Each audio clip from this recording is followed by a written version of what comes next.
Every journey begins with a simple act of care.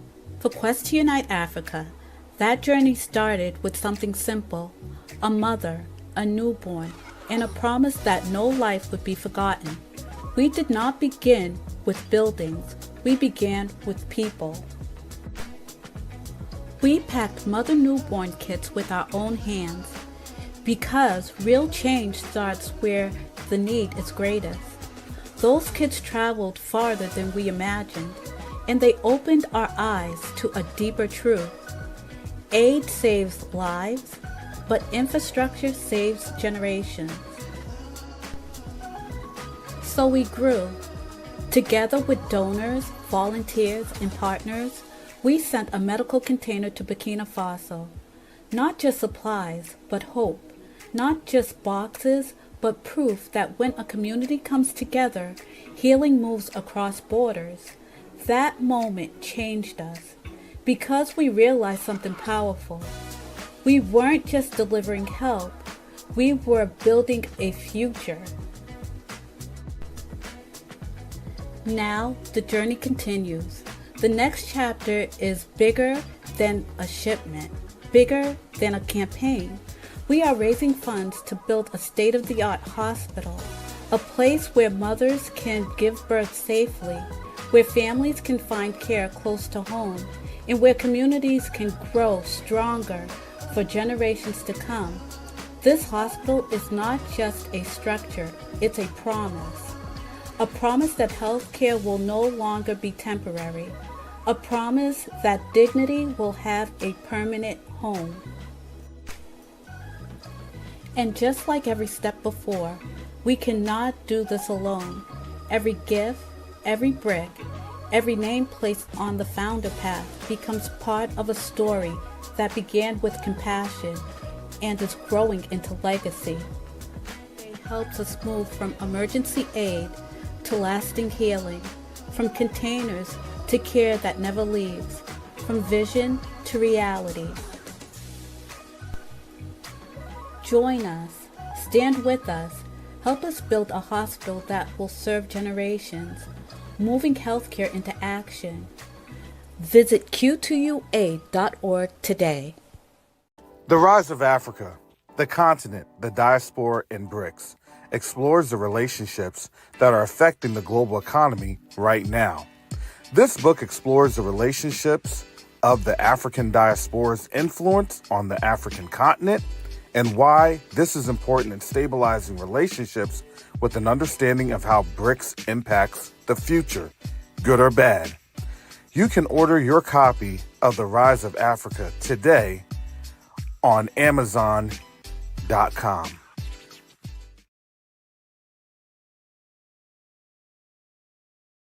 Neo-diplomacy is the new currency. Neo-diplomacy is the new currency. The reason that I can say that is you have a couple of different factors occurring right now as we speak on the world stage. The dollar is being disrupted. Nations are no longer wanting to engage with the United States. But the third factor that affects each and every one of us is that there is a diaspora from the African continent that's willing and able to engage our brothers and sisters on the continent.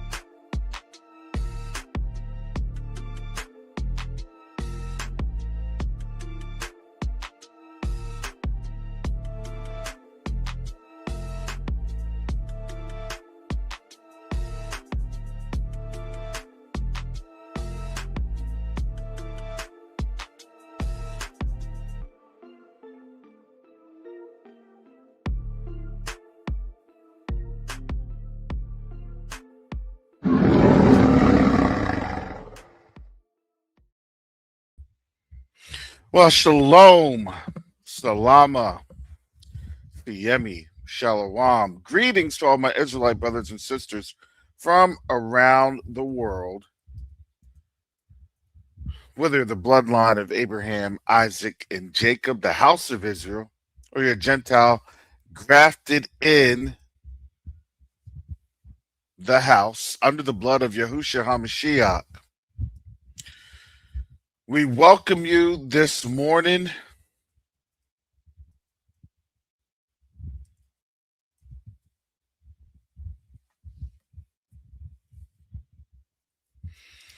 Well,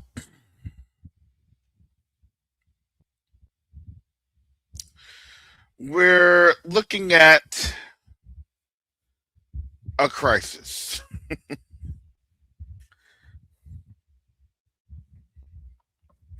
Excuse me. I don't know how else to say it.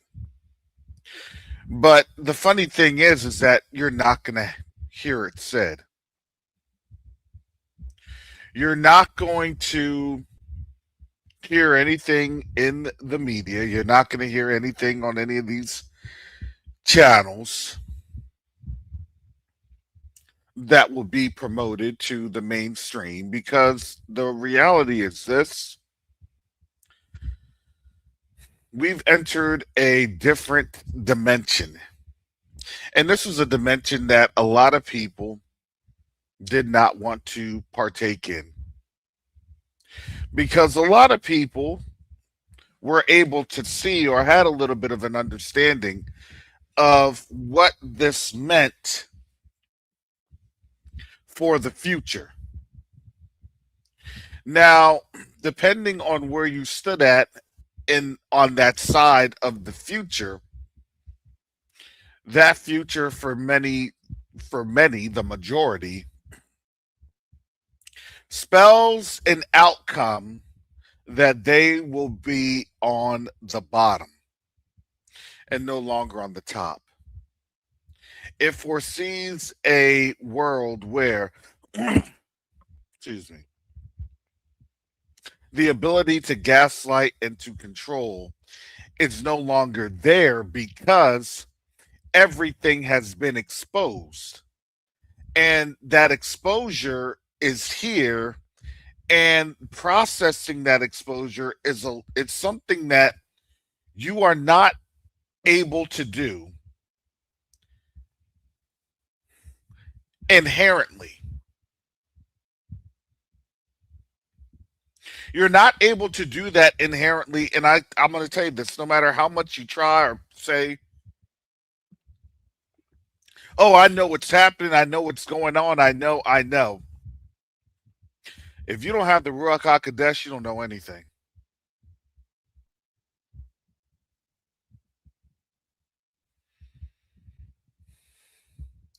We have all been programmed since birth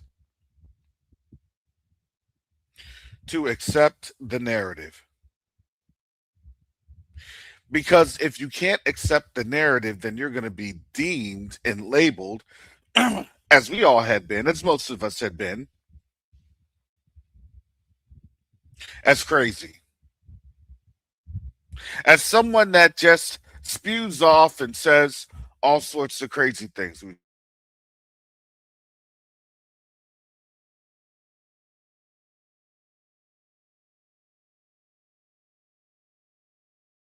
All right. All of these things that we have happening, we have going on, is something that the average person is not able to commonly decipher. It's not there. And no, it's not to say that people are dumb or ignorant.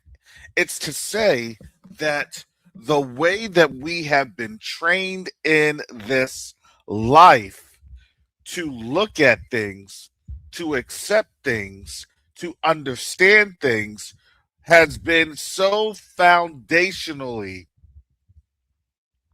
cemented into us from the time that we were literally a toddler. up until the time that you are right now, sitting here and listening to this.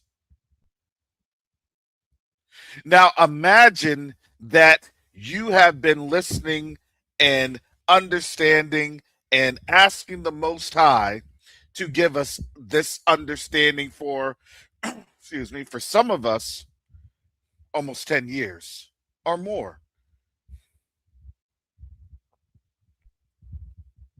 Now imagine that process that took some of us 10 years and even longer. That's still something that some of us, are still processing in this awakening.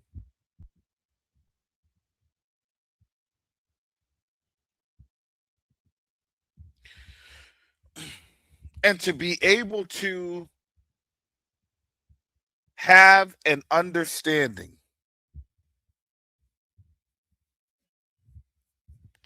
of these events is just really, it's quite miraculous.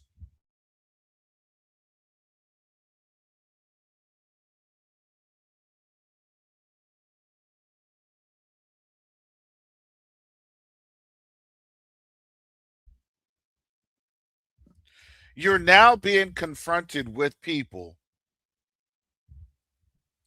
that we may have had these conversations with them in passing. We may have said, well, I'm not too sure about your thought process or this and that. They were wrapped up in this system.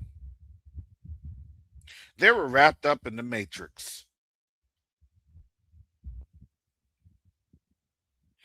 And the great thing is, I don't care what and how people say, yeah, the Most High is using Trump, just not the way that they think he's being used.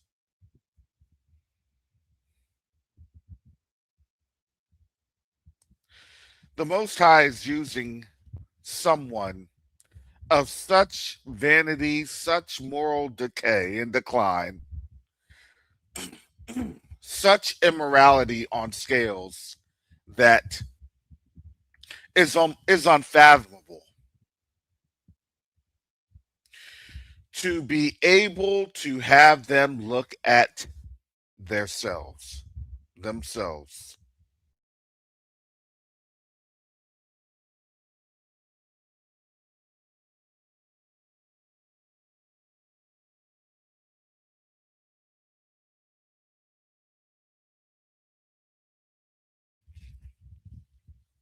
Now, shout out to brother Jacoba last night. We would have healed Babylon. Now, for the Gentiles that's in here, that's listening in, and there's some that do, there are some that have understood. Nobody was in here being racist. Look, I'm going to tell you right now, they don't have that card to play anymore. Trump pulled the wool from underneath of them. The uncomfortable truth was always met with, that's racism. Have you noticed that? And we told them that you'll only get that card for a little bit, for a little while, and when that card fails,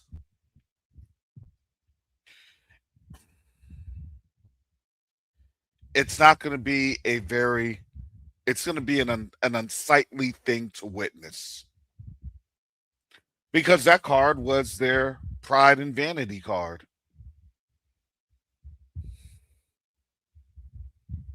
Well, you can't talk about the genocider because that's, you know, anti S.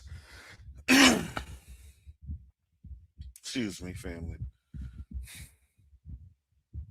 You can't talk about, hey, look, you may want to repent. You may want to think about this. You may want to. Well, that's racism. Reverse racism, right? All of these diatribes and straw mans and ad hominems, all of these logic fallacies that is clearly being torn apart. It had been torn apart.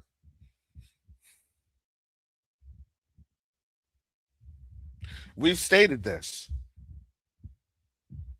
Some people stated it in not so nice terms.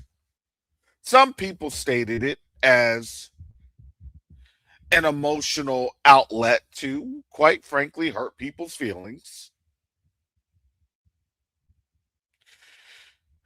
But I can say with sincerity that I stated that in love with a little bit of humor.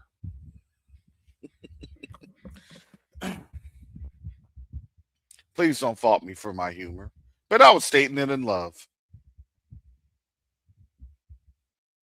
Because understand, I knew what that balloon was going to look like when that thing started to fizz out. Then all you hear is just the air from that balloon popping. Their balloon is popping in front of them.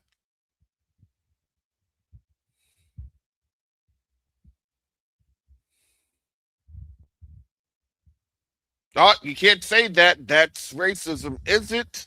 No, it's not. You had vanity unchecked, and that unchecked vanity was in the form of white supremacy. And now their white supremacy has failed them. Their system has failed them. It's fallen. It's fallen. Why?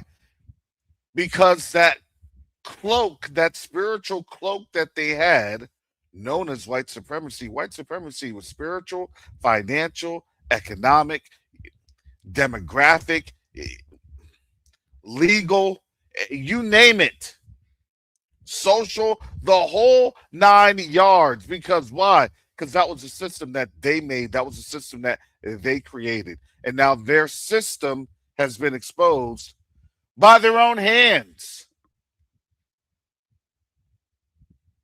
It's purely amazing.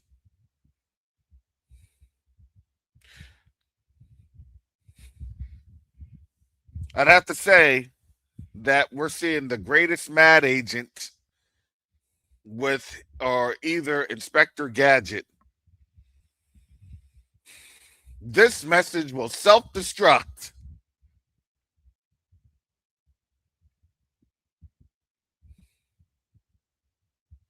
And their message has self-destruct. Nobody cares about what they're saying anymore. They have no relevancy.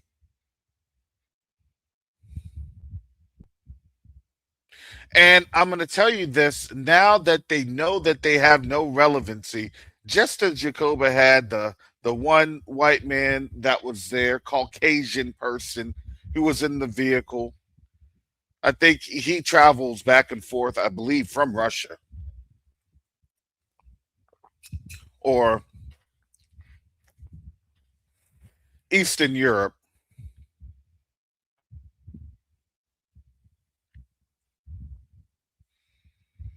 But he was back and he was saying, hey, listen, paraphrasing, America's lost its spirit.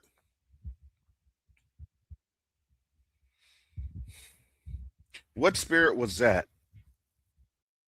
See, I have to say, as a doctoral candidate that's working ever so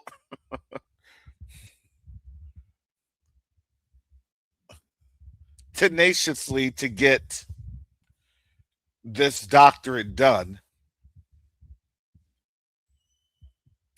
I always have to ask that question of quite simply, what is it that America has lost? What is that spirit? What is that thing that you do not want to obviously name? And you know what that is? As we have stated on this over and over and over. It feels like a broken record. You know, when your CD keeps skipping, they don't have that problem anymore. Everything's digital. When the vinyl kept skipping at the end, they don't have that. It's everything's digital.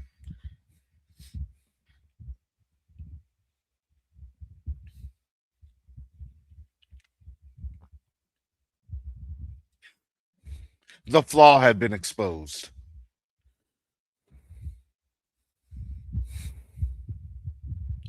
And with that flaw being exposed, they don't want to actually admit why America was great. What made America great? Us. The question that I would always have on my mind with this administration was quite simply this: how do you make America great again without us, black people? See, what they were doing was they were trying to spiritually distance themselves, but they didn't realize that in that same manner, that same process, they actually ended up destroying themselves. They want all the benefits of the scepter, but they don't want the person that owns the scepter. Let's just call it what it is. Oh, you thought that everything was going to be great? But the problem is, you all never had the scepter to begin with.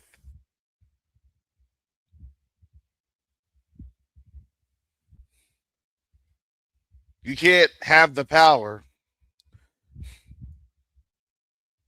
without the people that will the power. No, our power is not something that you could just eat up.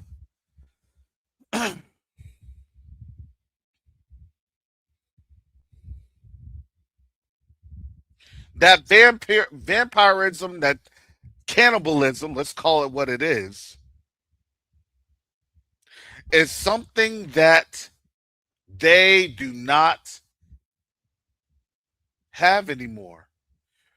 Understand, the ability to wield the scepter was literally caused by our ability to believe in the lie.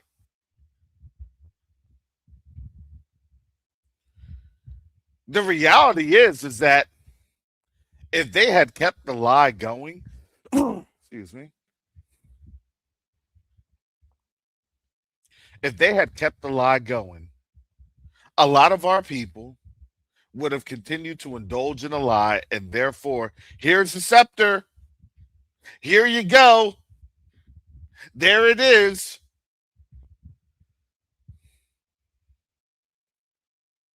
Oh, you want to step over it? No problem. Here's the scepter. Oh, you just want to run us over? Okay, no problem. Here's the scepter.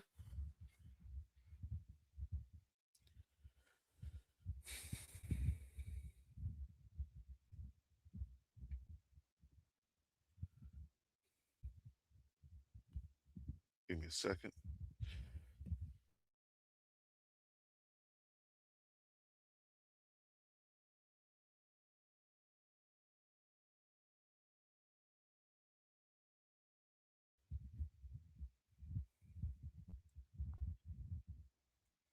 So the lies that they told, and I'm going to tell you this. I'll show this to you. Their lies no longer work.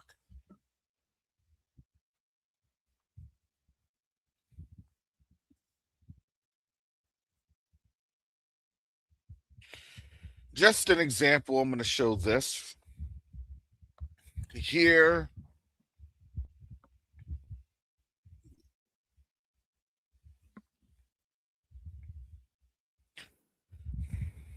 The entry level hiring crisis is getting worse in 2026. Now, I want to show this. This is from January 5th, 2026, by Colleen Batchelder. Batchelder. Batchelder. Ooh. The entry level hiring crisis is getting worse in 2026. And now, that was the beginning. You already know it's worse now.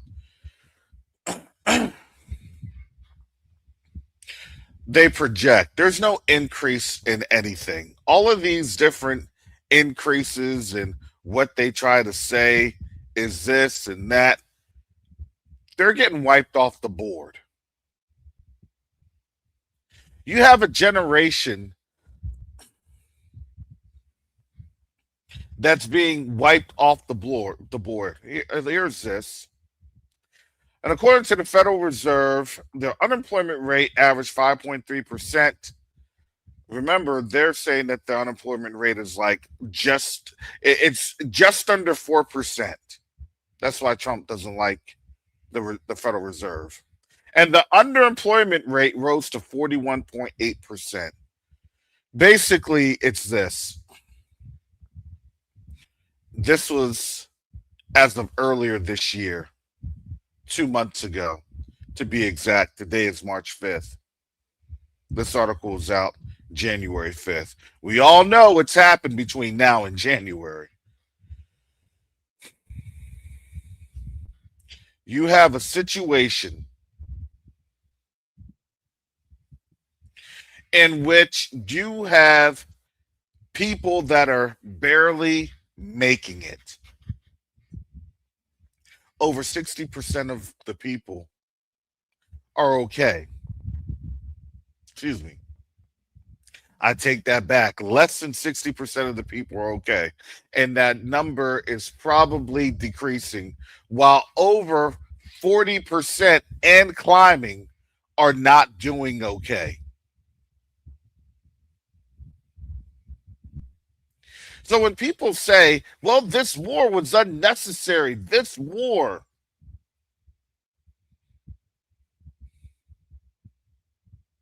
No, this war was very necessary. This war was very necessary because by and large, you ain't got no jobs. This war was very necessary because, quite simply speaking,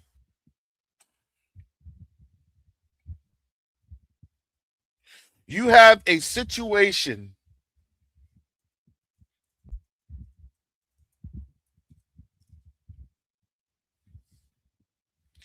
in which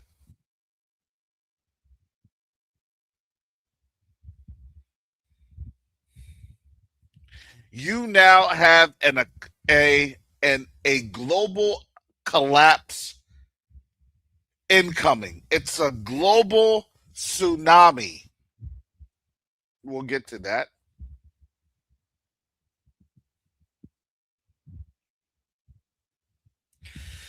But I want you to understand this before we get to this. Here's the reality. Yes, zoom to your doom. The war is a Hail Mary to save the economy and the image. It is.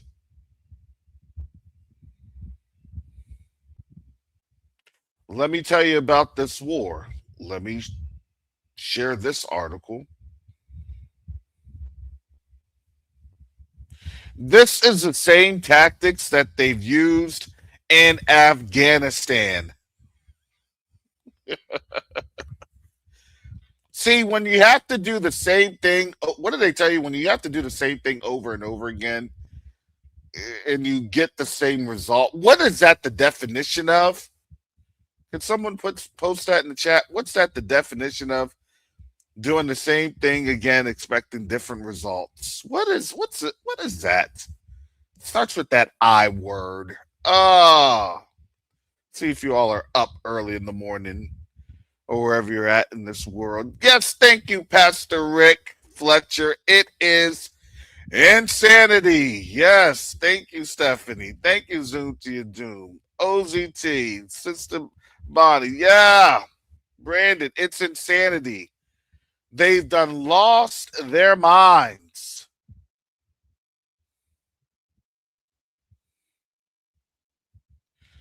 So much so, you had someone literally in their dress blues go into Congress.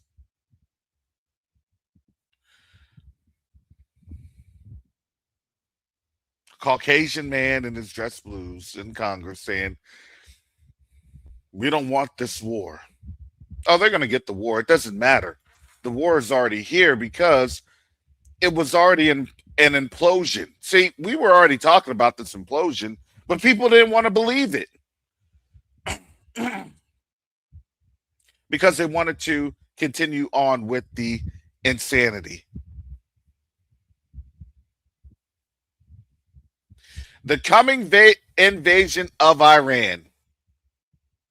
The U.S. and Israel, Eastern Mediterranean nation are arming Kurdish groups to stage an incursion. What could go wrong? Well, a lot of things. Here we go. I want to see what they say because I have a totally different take. Days after the United States and Israel killed Iran's leader, the war is set to enter a dramatic new phase. Thousands of Iranian Kurdish militants are gathering in Iraqi Kurdistan, set to receive American and the Eastern Mediterranean nation financial and military support to launch a major attack on Iranian territory. According to several people with close knowledge of the plan, other armed militants such as Mujahideen al-Khalq, MEK, an exiled opposition group that has long carried out violent operations inside Iran, and Balok militias that operate in Iran's southeastern border with Pakistan and are also rumored to be involved. I'm going to tell you this. They never work. They never work. And the last time that they did this, do y'all remember what was born out of the last time they did this? The folks in black, Middle Eastern beheaders. Here come the folks robed in black. Islamic State defenders. Let me. Why don't you just chop with me? Just chop with me. Just chop with me. Come on. Now it's Islamic State, ISIS. Yeah, they also had the Islamic Brotherhood in Egypt. And that didn't go very well for them. All of these things did not go very well. Now, I don't know if it's actually going to come, if it's going to say what I think it's going to say, but there's a big point to this. And I'm scanning the article and I don't see it. Oh my goodness. Oh my goodness. If it doesn't have it, this is going to be really terrible. There's one big piece that if this article does not have it, it is going to be, this is horrible.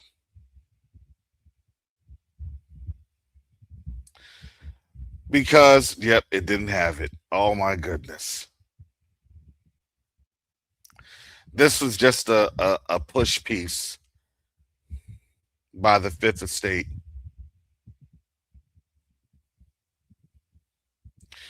Now, a lot of people may not know about geopolitics, especially in the region, especially over there, as you're getting into more of your Caucasus regions, your Eastern European regions. That also includes Turkey.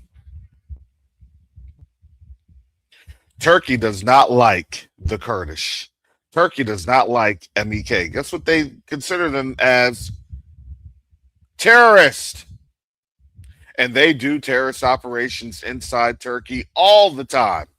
So where do you think and what do you think is going to happen once they're funded by that Eastern Mediterranean nation? Oh, by the way, do you know and do you understand that the Kurdish also believe that they are of I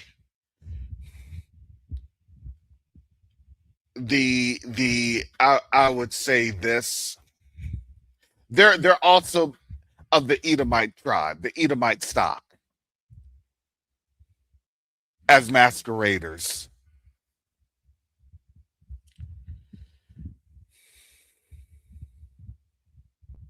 Just to give you something to chew on. That's why there's always heavy coordination with them. That's why they have their base in Erbil, northern Iraq.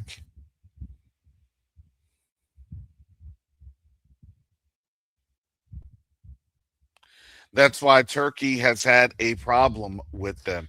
And guess what? If you get Turkey involved, guess who else comes out to play? Zoom to your doom has stated it. When Turkey comes out to play, so does Egypt. There is a trigger mechanism because now basically what Egypt did, Egypt allowed the US, the West, to take over Syria. If they continue to have more destabilization efforts, that then goes into Syria. Basically, what this actually does, everything in that middle Euphrates or the middle Euphrates River Valley, the MERV, will be very, very destabilized with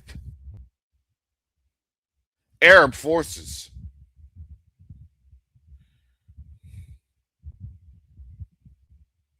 This is the single most chaotic, cataclysmic event that one could literally engage on.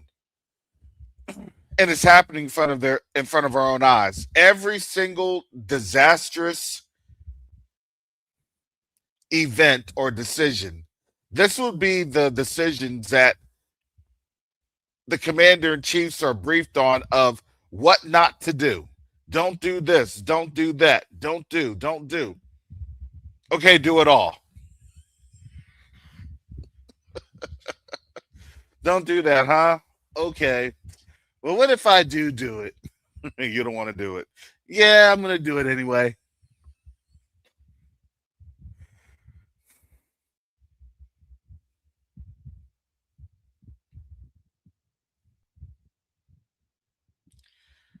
It's bad.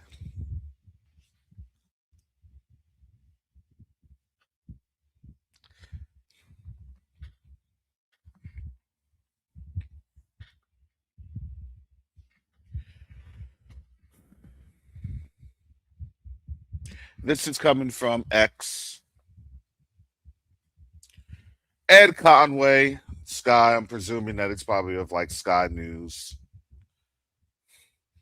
This is as of 23 hours ago. New. Qatar Energy declares force majeure. This essentially excuses it from fulfilling existing contracts. It follows its decision earlier this week to shut down production of LNG, as well as other products like fertilizers, following drone attacks on its facilities.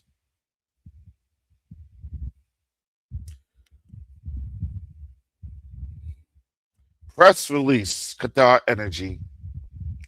Qatar Energy declares force majeure Doha, Qatar for March 2026 Further to the announcement by Qatar Energy to stop production of liquefied natural gas (LNG) and associated products, Qatar Energy has declared force majeure to its affected buyers.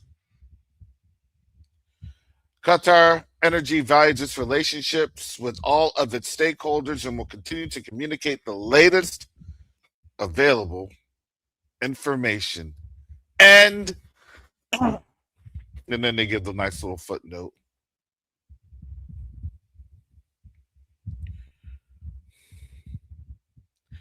We haven't really seen the shock right now because, again, they can manipulate the stocks.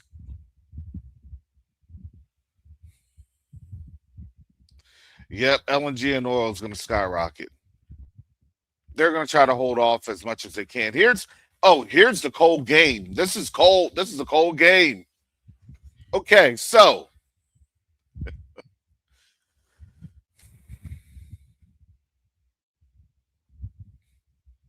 yeah, planning season is right around the corner.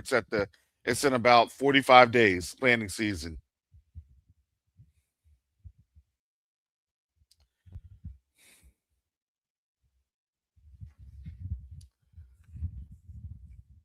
The U.S. has said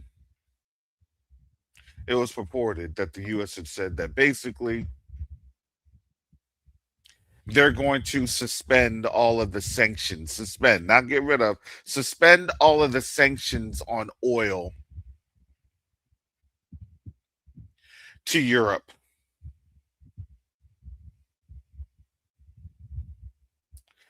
from Russia. So now they're going to allow, okay, they're going to allow Russia to send oil to Europe.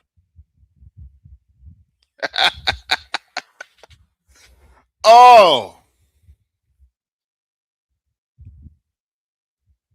I was talking to Brother Asaph yesterday because obviously there's threats of tactical nukes. We're here, folks. Like when they're talking it, we're here at it. What they do is they talk, they put that on out. See how crazy if you're going to react, okay, let's hold off for another couple weeks. If you don't have a reaction, that's consent. If you notice, nobody really has a reaction, so they're now consented to the action.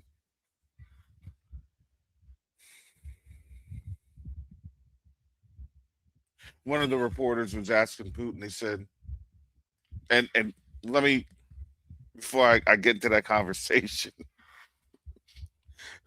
as I was on the phone with Brother Asaph, I said,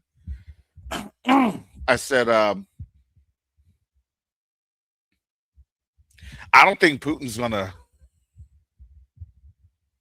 I don't think Putin's gonna um, trade oil with Europe. I said honestly, number one, Europe has kind of broke faith with everything, and who in their right mind would be like, okay, well, I'll send you oil, and then they get cut off anytime in mid production. That's stupid. I kid you not. Times New World. Times New World was, they had a reporter asking Putin about the oil situation in Europe.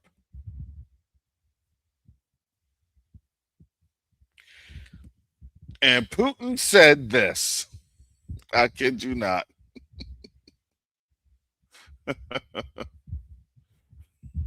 I'll put the link in here so you see.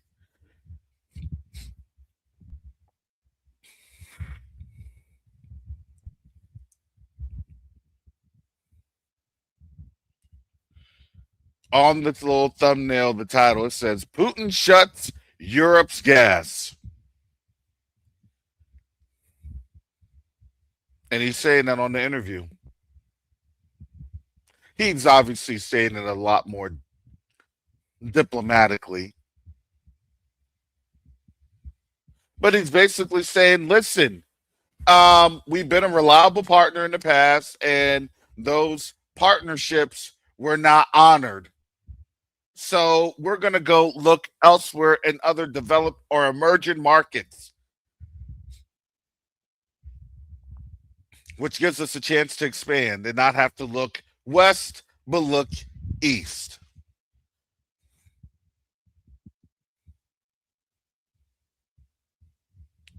Europe got shut off.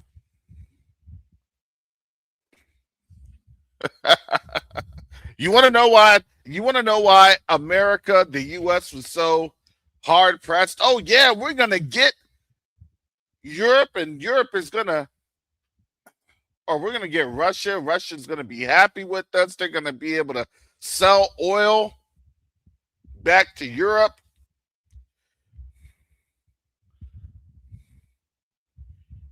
They made a very bad miscalculation. They didn't look at um, Jeremiah 51. They're not. They don't care about silver. They have no need for gold. This isn't about that. This is about the sanctity of respect. This isn't about pride or vanity. It's about respect.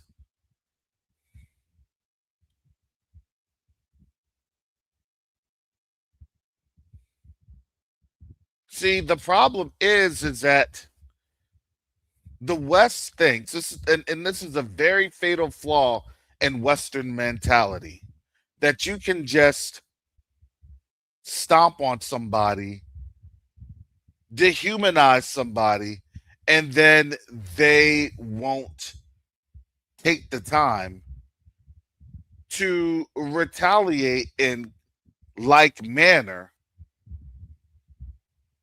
when the shoe is on the other foot. That they won't have a need for justice when the shoe is on the other foot.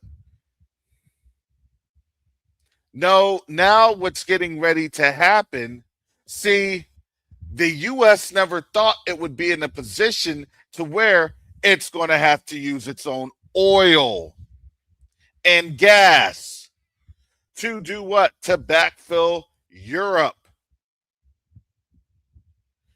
The US is already at 100% production. They've been pumping and pumping and pump, baby, pump since literally Trump took office. Now, I'm not going to complain. My gas prices were pretty decent.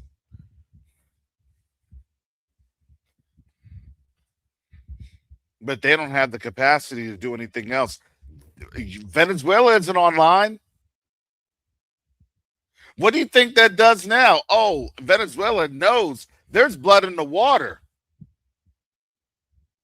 They're going to have all those armed militia groups ready to strike anything that they see as potentially Western, especially U.S.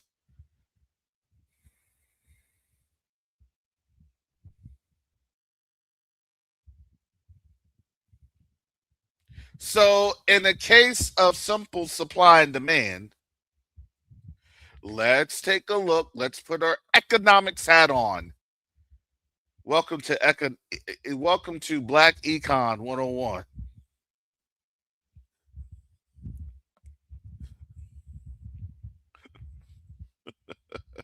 The Wire edition.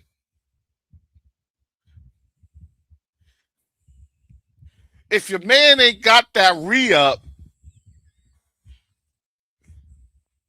and instead of going to Stringer, they got to go to the coalition. What do they call it? The co-op.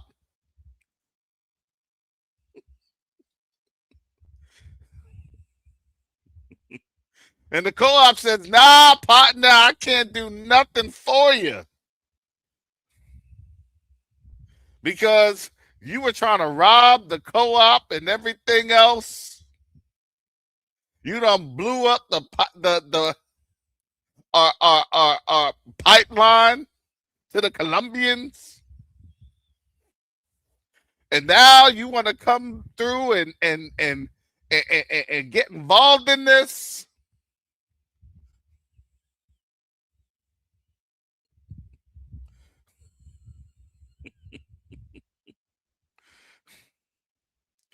All because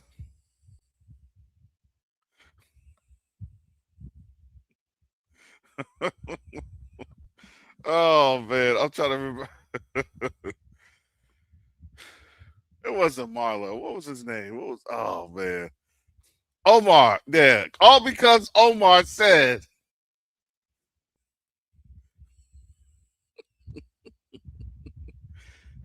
you're able to do business again.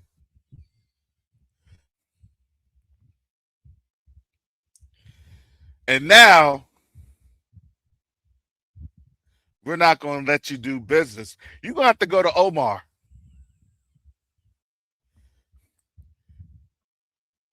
You're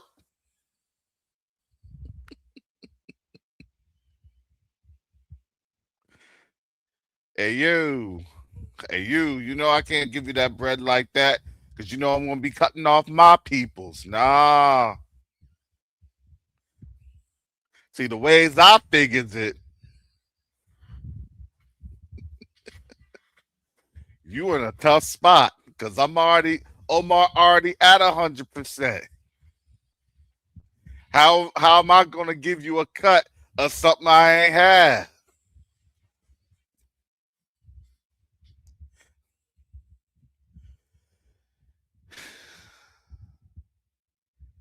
Looks like Europe may have to side with the coalition. I'm just saying, y'all see what I'm talking about?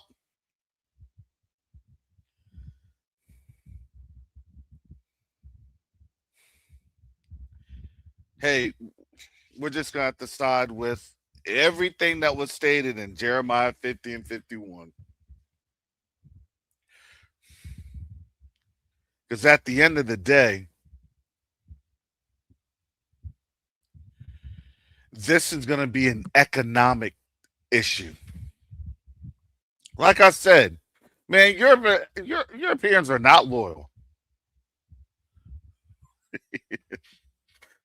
I was going to ask you if I could borrow. Let me borrow just a little bit of gas. You know, I'll pay you back. You ain't got no job. You ain't got no gas. Yeah, but you know, once my oil starts flowing, you know, yeah, you know what I'm saying? I'm just a little bit of a bond, little hot spot. You know what I'm saying? Hey, we all get there, player.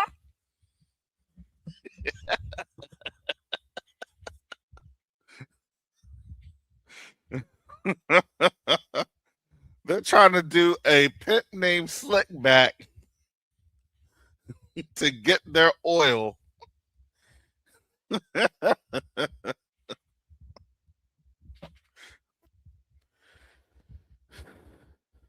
The gig is up.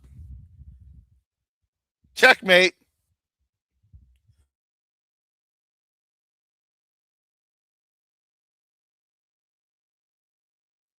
Checkmate. So Europe is going down. America now has to pull in the dead weight of Europe because now the African continent smells blood in the water.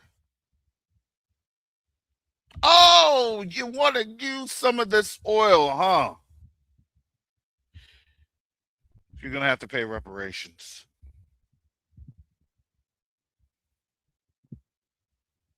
Well, here's the funny thing, Minister Rick. They're not going to be selling any freight, any containers over to the U.S.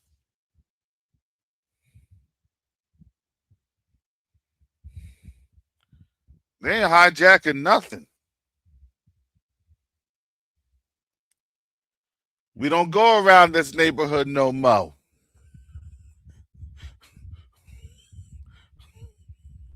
Mailman don't come around here no more.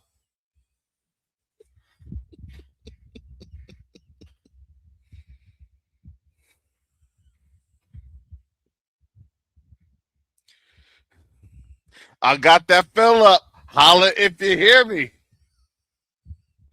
Man, I still have about 10 gallons from Hurricane Milton. That's in premium.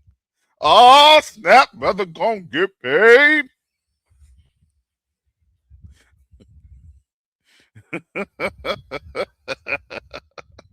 I got that gas. I got that gas. Put it in your tank. How long it gonna last? Every day I'm hustling.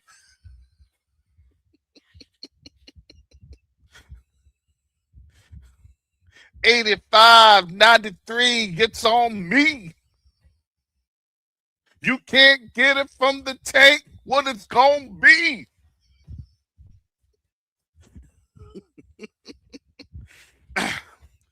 I got containers. Not that many. It'll fill you up. You'll go plenty. Every day I'm hustling. Every day I'm.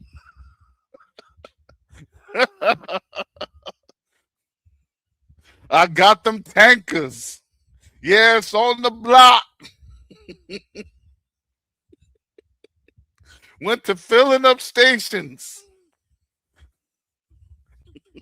instead of selling rock.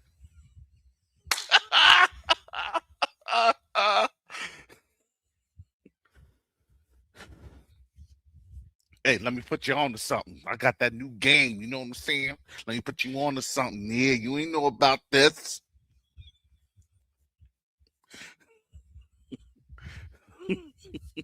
I got my tanker, man. It's coming from, it's straight coming from Nigeria, homie. Yeah, only me. I'm the man. I'm the man. Oh,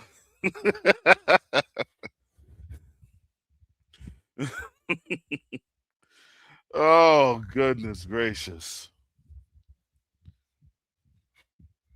Well, here's the reality. Yeah, Africa is not strong enough to stop the West from taking the resources. The problem is when you are now spread thin in all these places, i.e., Ecuador and everything else, everything has been thinned out. Understand now, look, we're dealing with something substantial. A 40% offset. Gas is rising. They're now talking that this could be around $200 or $300 a barrel. You can't survive. U.S. will not survive that.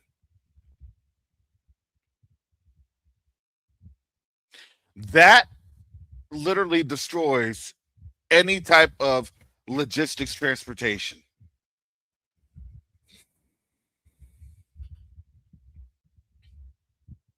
Because you have to understand what these nations will say, and what they'll do is they'll say this, okay, if you don't want to provide this, we're going to come on over and we're going to get it from you.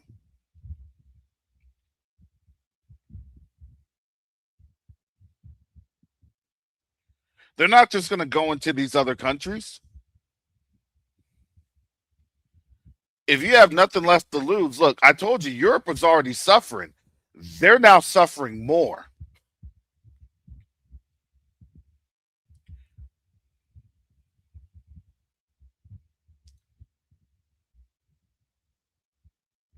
Well, exactly, Mr. G. So what do you think? What do you think is now the best bargaining chip for that?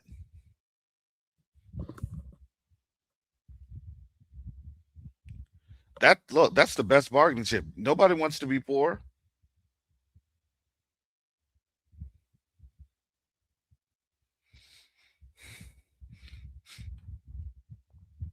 And who would then be the guarantor of that?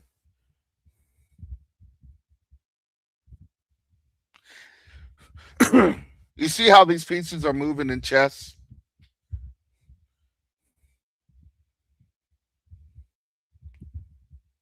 We would have healed Babylon. Y'all think that they thought that we were just going to stay here forever? They thought wrong.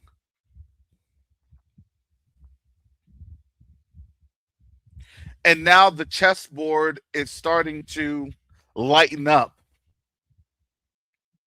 and the moves are now being more visible day by day. Actually, not even day by day, it's almost hour by hour. Because you got to remember when this happens, Europe, people aren't just sitting still in Europe. Guess what they're doing? They're filling up. They're stocking up. They know what World War II looks like or looked like. They now know what World War III looks like.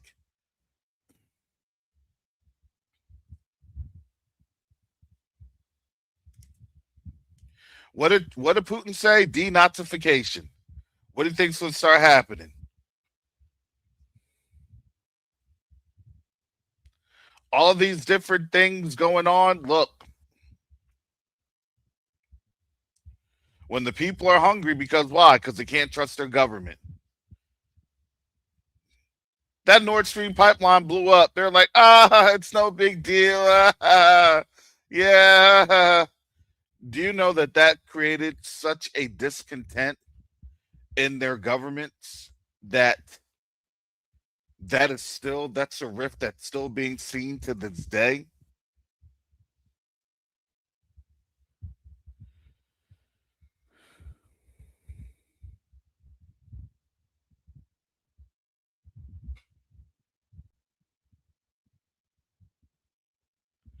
This thing is it hasn't it's not ending. It's literally just starting.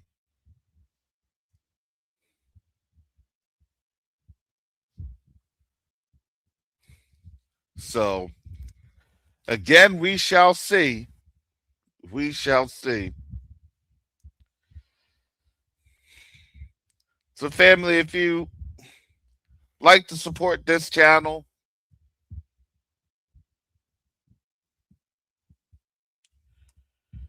you could do so here. Thank you for your prayers and your support.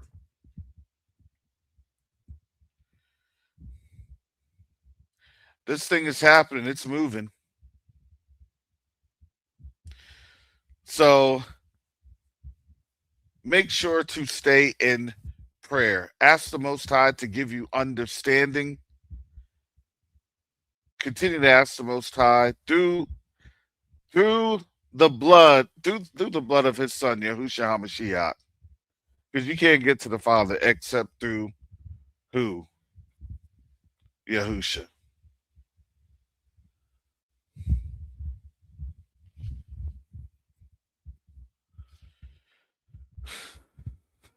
So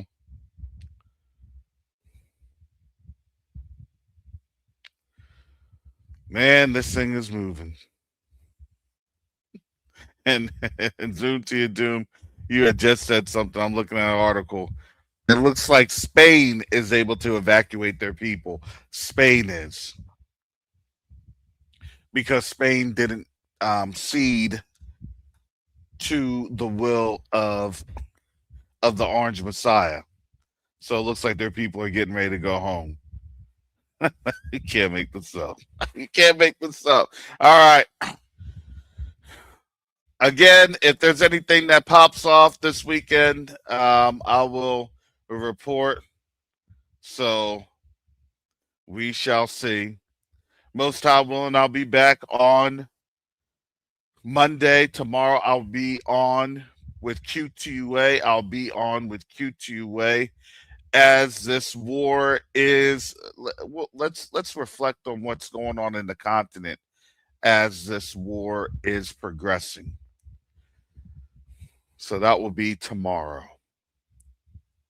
So with that said, family, again, be blessed.